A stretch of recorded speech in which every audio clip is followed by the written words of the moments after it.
అంతరంగ తరంగాలు, ఆనంద లహరులు, భగవంతునికి భక్తునికి ఉన్న దివ్యానుబంధాన్ని అభివర్ణించే అనుభవాల సుమమాల.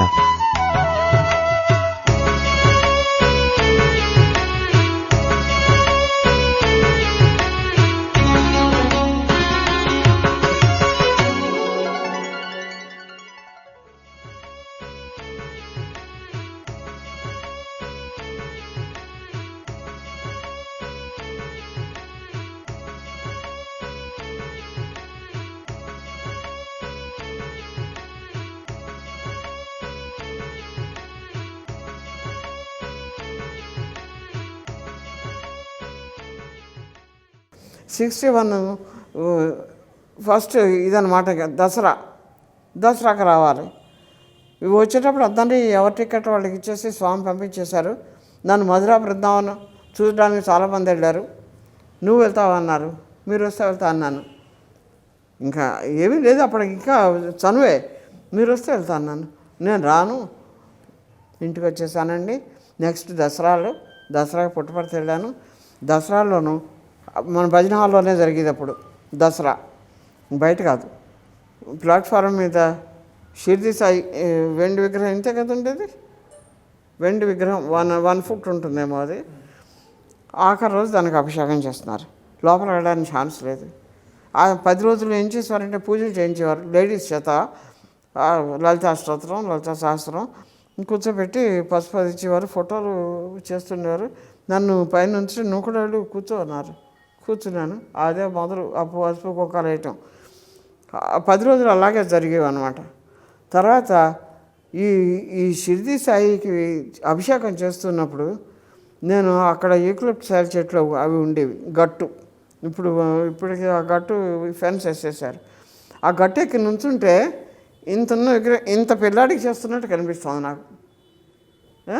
ఇంచుమించు 5-6 ఏళ్ల పిల్లాడికి. అరే చాలా పెద్దగా ఉందే షిర్డీ సాయి విగ్రహం, చాలా పెద్దగా ఉంది. దానికి అభిషేకం, విభూతి అభిషేకం. సరే నేను అలా నుంచి 4 ఎదురుగా చూపించాను. అది ఒక మిరకిల్ అని నాకు కనిపించింది. ఫస్ట్ని దసరా అయింది. దసరా తర్వాత బర్త్డేకి నేను వెళ్ళా. దగ్గరే కదా, 500 మైల్స్ వెళ్ళాలి, 2 days.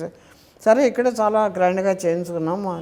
నేను అనగానే చాలామంది వచ్చారు. అమలాపురం వాళ్ళు, అమ్మగారు వెళ్ళారంటే మనకి ఆవిడ ఉట్టొట్టునే వెళ్దామని చూశారు చాలామంది. ఇంకా 62 శివరాత్రికి వెళ్ళాను. శివరాత్రికి వెళ్ళి వచ్చిన తర్వాత ఇది మాత్రం జాగ్రత్తగా వినండి. 62లో ఏం చేసామంటే శివరాత్రి వెళ్ళి వచ్చిన తర్వాత మాకు ఈ లోకల్గా ఉన్నటువంటి 4-5 భక్తులు కూర్చుంది. ఇలా కాదు, మనం సప్తాహం పెడదామన్నారు. సప్తాహం అంటే ఏమిటి, ఏం చేస్తారు, ఎలా చేస్తారు, నామం చేస్తారా, భజన చేస్తారా? పల్లెటూరు సప్తాహాలు అంటే చిరుతలతోటి భజనలు చేస్తారు 7 రోజులు, అలాగే చేస్తారనుకున్నాను, నాకు తెలియదు. సరే సప్తాహం అయితే చేద్దాం, సప్తాహాన్ని స్వామిని పిలుద్దాం. స్వామి జేబులో మనిషి అనుకుని, మరి స్వామి రావటం ఏమిటి, సప్తాహానికి ఆయన ఎట్టేయటం ఏమిటి, ఆయనకి ఏం కావాలి, ఏమి ఇంకా అదేం లేదు ఆలోచన, స్వామిని పిలవాలి అంతే. సరే అని చెప్పి సప్తాహం ఉత్తరం రాసి ఆ భద్రం గారి చేతికిచ్చి స్వామి పంపించాను. స్వామి ఇక్కడ సప్తాహం చేయాలనుకుంటున్నాం, మీరు రావాలి, ఎలా చేయాలి, ఏం చేస్తాం రాస్తే స్వామి మళ్ళీ వెంటనే పంపించారు. నీకు అమలాపురంలో సప్తాహం చేస్తే అమలాపురం వాళ్ళే చూస్తారు కనుక ఆ సప్తాహం మీరు పుట్టపర్తిలో చేయండి అన్నారు. ఏంటి చేయటం, అలా చేయటం. సరే ఈ మధ్య తిరుగుతూ ఉంటాం, నాకు స్వామికి మధ్య ఈయన తిరుగుతూ ఉంటాం, స్వామికి నా కబుర్లు అన్నీ మోయటం, మళ్ళీ అక్కడి నుంచి పట్టుకొస్తుంటాం, ఏమేం చేయాలి అన్నట్టు అనేసరికి అన్నారు, అమ్మ సప్తాహం యాగం చేస్తూ ఉంటున్నారు స్వామి, యాగం చేద్దామట అన్నారు. యాగం ఏం చేస్తారు, నాకు అసలు ఏమీ తెలియదు, ఏం చేద్దామండి. సరే కామాధాని గారు అప్పుడే కొత్త మన దగ్గర రావడం, కామాధాని గారు కలుసుకున్నారు, ఏవో అన్నీ చేశారు. చేసిన తర్వాత కరస్పాండెన్స్ అంతా ఉంది నా దగ్గర. స్వామి సరే సప్తాహం పుట్టపర్తిలో చెప్పన్నారు కదా, చేస్తాం, దానికి ఏమైనా పేరు పెడదాం, సాయిరాం సప్తాహం, సత్యసాయి సప్తాహం ఏమైనా పెడదాం అడిగితే స్వామి అలా కాదు, దానికి ఏంటి చెప్పారు, వేద పురుష సప్తాహ జ్ఞాన యజ్ఞము అని రాసి పంపించి. వేద పురుష సప్తాహ వేద పురుషుడు ఎవరు, సప్తాహం ఏంటి, జ్ఞానం ఏంటి, నాకంతా గ్రీక్ అండ్ లాటిన్, నాకేం తెలియదు. ఇదేంటండి ఇంత పెద్ద పేరు, నోరు తిరగదు, ఇదేం సప్తాహం అన్నాను నేను. ఏమోనమ్మా స్వామి అలా చెప్పారు. ఇంకా అప్పటి నుంచి సప్తాహానికి ఏమేమి కావాలి, ఆ ఋత్వికులు ఎవరిని పిలవాలి, మా కోనసీమ అసలు చెప్పుకోకూడదని గొప్ప కర్మభూమి, త్యాగభూమి, వేద భూమి. దీనికి ఈ గోదావరి పాయల మధ్యలో ఉన్నట్టే కోనసీమ అంతా వేద భూమి. ఇక్కడి నుంచే పండితులందరూ సెలెక్ట్ చేసి తీసుకెళ్ళారు. ఇంకా స్వామి అన్నారు, ఒట్టి కోనసీమ కాదు, మొత్తం కొత్తగా పెడుతున్నాం కనుక అందరికీ ఆదుర్దాగా ఉంటుంది, ఏం చేస్తామో చూద్దామని కనుక అందరినీ పిలుద్దాం.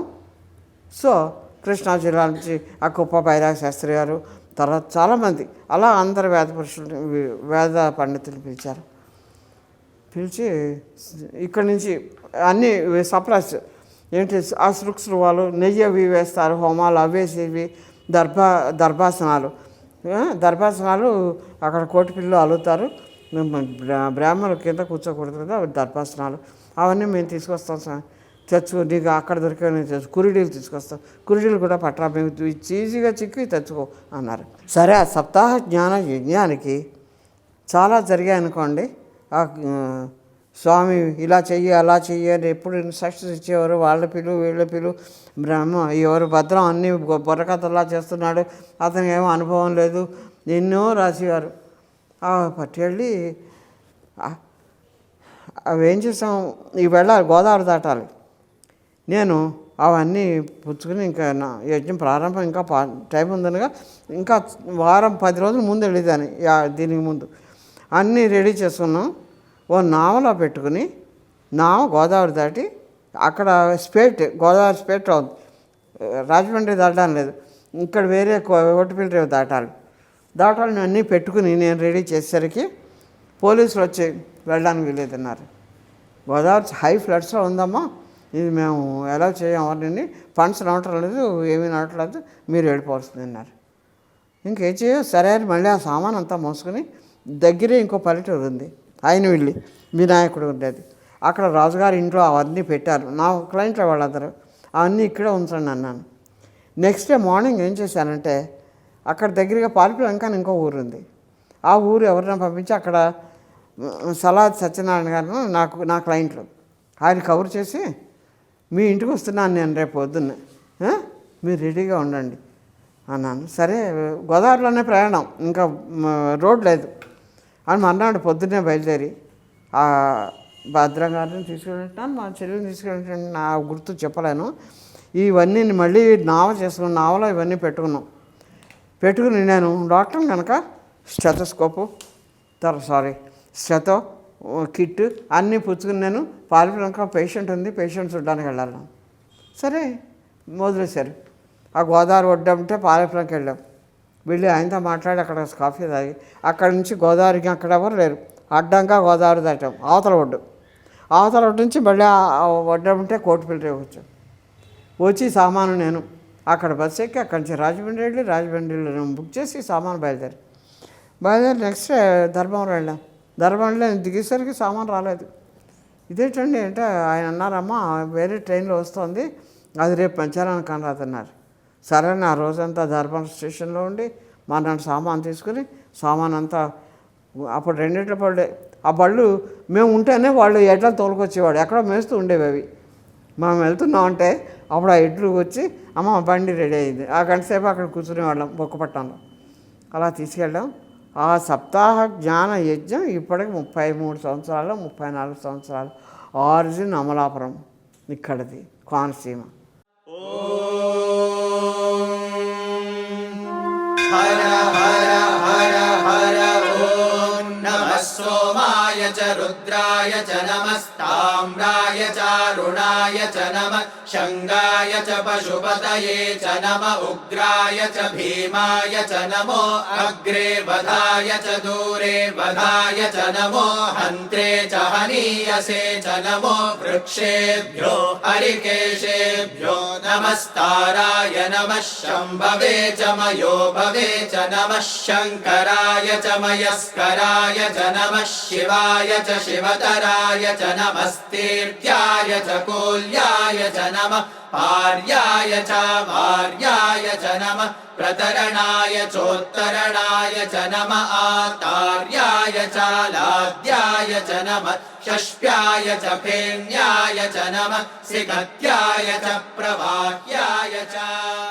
ఇంకా ఆ యజ్ఞం గురించి చెప్పాలంటే చూసిన వాళ్ళే చెప్పాలి. అప్పుడు ఈ వేద పాఠశాల ఉంది కదా, ఇప్పుడు ఆ వేద పాఠశాల జాగ్రత్త జానకరామ చేత దున్నించి అక్కడ పెద్ద షెడ్స్ వేసి ఆ పండితులందరూ కలిసి ఆ డయాస్ తయారు చేసి దాని మీద హోమకుండాలు అంతా శాస్త్రం, పూర్తి శాస్త్ర ప్రకారం అన్నీ చేయించారు. స్వామి ప్రొసెషన్ అక్కడికి వెళ్ళడానికి పడిన ఫస్ట్ డే ఆయన గది నుంచి బయలుదేరారు. ఆ ప్రొసెషన్ ఒక మహా ఇంద్రలోకం వైకుంఠం అలా ఉంది. స్వామి ఎల్లో చాంతి పచ్చ బట్టలతోటి రెండు పక్కల బొంతైతూరు దేవుడి పువ్వులు జరుపుతూ ఎదుర ఒక కపిలి గోవు, దాని పిల్ల, దాని షోకులు సరదా సరే మేడంతో ఆయన లోపలికి వస్తుంటే మైమర్చిపోవటమే అయిపోయింది. వేసిన తర్వాత అప్పుడు ఏం చేశారంటే అచ్యుతరామయ్య గారు బుర్రకథలు చెప్పేవాడు. అచ్యుతరామయ్య కాదని ఎవరో ఆయన మీద కొంచెం వేరే పెట్టారు. నేను అన్నాను, స్వామి కూచిపూడి వాళ్ళు, నేను ఇక్కడ చూస్తుండేదాన్ని, కూచిపూడి వాళ్ళు భాగవతాలు చాలా బాగుంటాయి స్వామి, వాళ్ళేమో భామా కలాపం అవి ఇవి ప్రహ్లాద ఏమేమి చెప్తారో కనుక్కో అన్నారు. వాళ్ళ కథలన్నీ అప్పుడు బందా కనకలింగేశ్వరరావు అని ఆయన ఉండేవాడు, ఐఐఆర్ విజయవాడ, ఆయన కరస్పాండెంట్ మధ్యలో మాకు. ఆయనకి ఉత్తరం రాసి ఆయనేమో కుదిర్చాడు అనమాట. సరే కూచిపూడి వాళ్ళు ప్రహ్లాద చెప్పాను, ప్రహ్లాద ఒప్పుకో అన్నారు. ప్రహ్లాద జనాలకు నచ్చలా, తెలియదు. దాంట్లో వేదాంతం సత్యనారాయణ గారు అని ఆయనేమో లేడీ క్యారెక్టర్ ఇచ్చేవాడు. సత్యభామ క్యారెక్టర్, సత్యభామ ఆయన వరల్డ్ రినౌన్. మేము హాస్పిటల్ ఖాళీ చేసామన్నారు, పేషెంట్ పెట్టుకోవద్దన్నారు.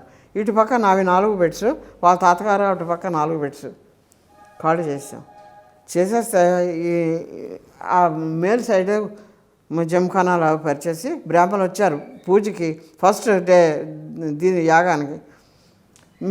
నేను ఎవరో స్టాఫ్ ఎదుగో వాళ్ళ అక్క ఉండేది, నాగమణి ఉంది. ఆ నాగమణి మేమందరం హాస్పిటల్లో మామూలుగా ఓపీ అంతా చూసుకుని ఆ వెనకాల సందులోకి వెళ్ళాం. స్వామి బ్రాహ్మణుల చేత ఒక కావిడి పెట్టేసుకుని కావిడితో పాలు బిందెలు పెట్టుకుని బ్రాహ్మణులు చూడడానికి వచ్చారు. దాని నిండా మొత్తం 30 మంది 40 మంది బ్రాహ్మణులు ఉన్నారు. మేము ఇలా చూసేసరికి నమ్మండి, ఆ బ్రాహ్మణులంతా ఒక్కసారి లేచి వేదం మొదలుపెట్టారు. అన్ని గొంతులతోటి ఒకసారి మరి ఏం వేదం చదివారో, పురుష సూక్తం చదివారో, ఏం సూక్తం చదివారో దాని నిజంగా ఒళ్ళు జల్లుమంది. స్వామి అలా నుంచోబెట్టే స్వామిని వీళ్ళందరూ అలా వేదం చదువుతుంటే ఇది ఏ లోకంలో ఉన్నాం మనం అనిపించింది.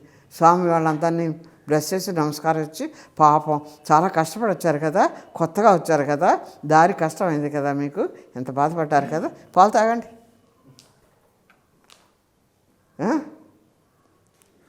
అయిన తర్వాత యాగాలు అయ్యి ఇంకా అప్పటి నుంచి ప్రతి సంవత్సరం యాగాలు జరుగుతున్నాయి.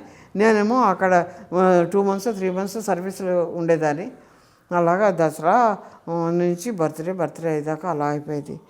ఇది 62వ సంవత్సరం.